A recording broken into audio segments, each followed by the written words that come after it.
Nous sommes de retour en direct sur le plateau de TV Finance, votre émission quotidienne qui s'attache à comprendre l'actualité et vous la restituer de façon la plus audible possible pour que vous puissiez en conséquence vous l'approprier et adapter vos stratégies d'investissement ou de trading le plus fiablement possible, si je puis dire. Et pour poursuivre dans cet esprit, j'ai le plaisir désormais de retrouver Eric Seban. Bonjour Eric. Bonjour.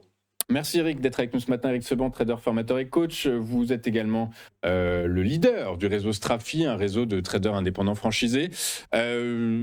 Eric, dans un environnement très clairement risk-off, bien le DAX sur fond de crise géopolitique, de crise énergétique, on le voit encore ce matin, c'est les prix du gaz qui sont dans l'œil du cyclone, le TTF néerlandais qui prend un peu moins de 25% ce matin. Résultat, les investisseurs fuient les marchés actions. Le DAX n'y échappe pas. Est-ce que l'on cède à la panique ou on a encore un peu quelques matelas de sécurité avant de passer très clairement vendeur, Eric? Alors, passer vendeur, non. C'est pas le moment. Il n'y a pas l'indication pour ça, il n'y a pas le déclencheur. Il n'y aura peut-être pas d'ailleurs de déclencheur. Ce qu'on constate, c'est que le marché réagit un peu plus rapidement aux mauvaises nouvelles qu'il ne le faisait jusqu'à présent. On est revenu dans la zone, alors qu'on rebondissait plutôt pas mal. Lundi et mardi, ça rebondissait tout doucement, mais bon, ça prenait le chemin. Hier aussi. Et puis dans l'après-midi, c'est reparti en arrière fortement pour revenir sur le premier support. Le premier support qui est à 23 000, 23 150, qu'on a déjà contacté. On a même contacté un peu plus bas, c'était lors la première baisse, donc le 9 mars. On est descendu jusqu'à 22 600, 660. 660, 720, c'est un niveau, c'est le deuxième support de la zone.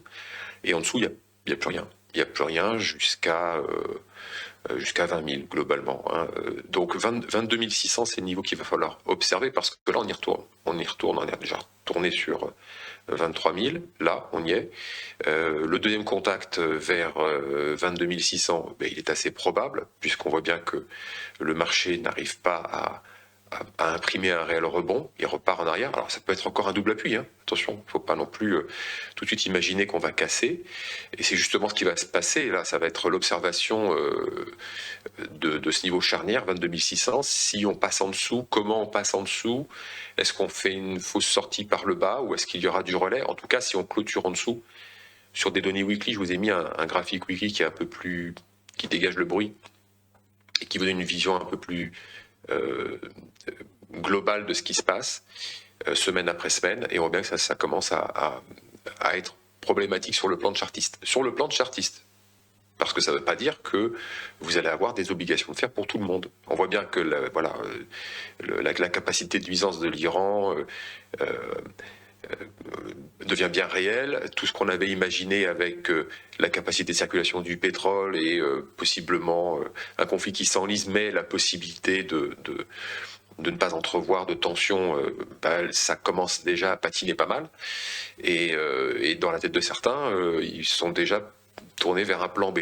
Alors, le plan B, il y a déjà un plan B, c'est celui des options. Les options sont toujours là, les ratios put-call sont repassés au-dessus de 2, c'était pas arrivé depuis un mois, donc on voit bien qu'il y a de la tension, on voit bien qu'il y a de la recherche de couverture pour les portefeuilles.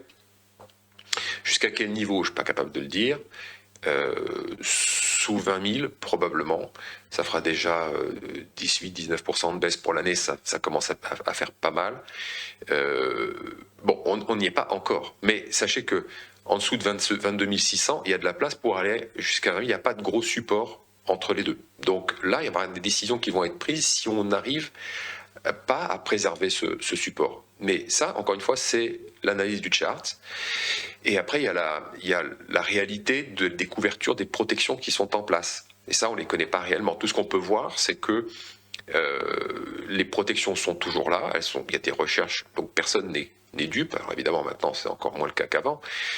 Ceux qui sont protégés depuis longtemps continuent de tourner, évidemment, leur position. Certains, un peu en retard, commencent à rechercher maintenant. Ils les payent plus cher, mais c'est normal. Ça faisait partie du risque. Donc, fondamentalement, je ne pense pas qu'il y ait la capacité pour la panique.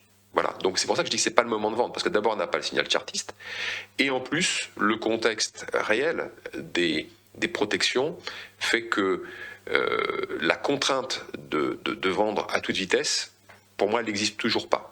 Mais on n'a pas, moi j'ai pas le bouc ouvert, hein. Je ne sais pas comment est la position de tout le monde avec les stratégies, personne ne le sait. Donc tout le monde va être, à mon avis, très attentif à 22 600 et l'éventuelle rupture de ce niveau-là. Pour moi, si on clôture en dessous, c'est là que les décisions vont commencer à être, vont être activées. Voilà, protection ou pas, on va arbitrer des scénarios avec non pas un plan B, mais finalement un plan C pour certains. Exactement. Alors, vous commencez à me connaître, Eric. Vous savez que j'aime bien me pencher sur les études de Bank of America. Bank of America, alors justement, nous explique de façon très explicite ce que vous venez de nous dire. C'est-à-dire qu'il y a un début de prise de conscience du risque géopolitique sur le marché action, mais la panique n'est pas encore là. Je lis cette étude. Alors, Bank of America, étude réalisée auprès des gestionnaires de fonds. Les gestionnaires d'actifs internationaux ont réduit leur surpondération des actions mondiales, quoique modestement, 37% d'entre eux déclarent encore être surpondérés, soit une baisse de seulement 11 points de pourcentage par rapport à février. Et la suite est intéressante. En revanche, l'allocation de liquidité a fortement progressé pour atteindre 4,3%, ce qui représente la plus forte hausse depuis mars 2020. Donc il y a une prise de conscience, mais on ne panique pas encore. Oui, bah écoutez, c'est bien parce que vous avez une lecture que je n'ai pas et donc qui confirme, c'est bien, on est raccord. Mais c'est, pour l'instant en tout cas, le scénario le plus, l'analyse la plus logique que l'on puisse faire, tant par l'observation des graphiques que justement par des observations et des analyses macro.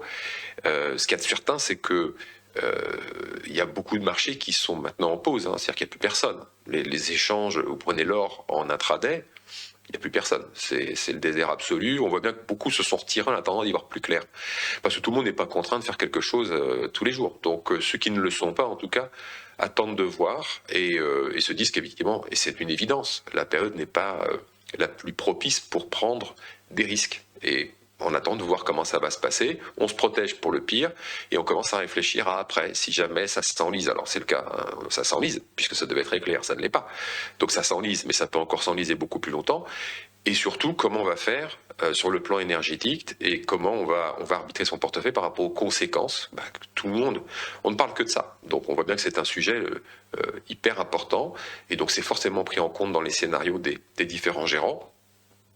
On est passé d'une observation à court terme à une option qui probablement une observation de ce qui se passe à plus long terme et des décisions qui vont nécessairement être prises.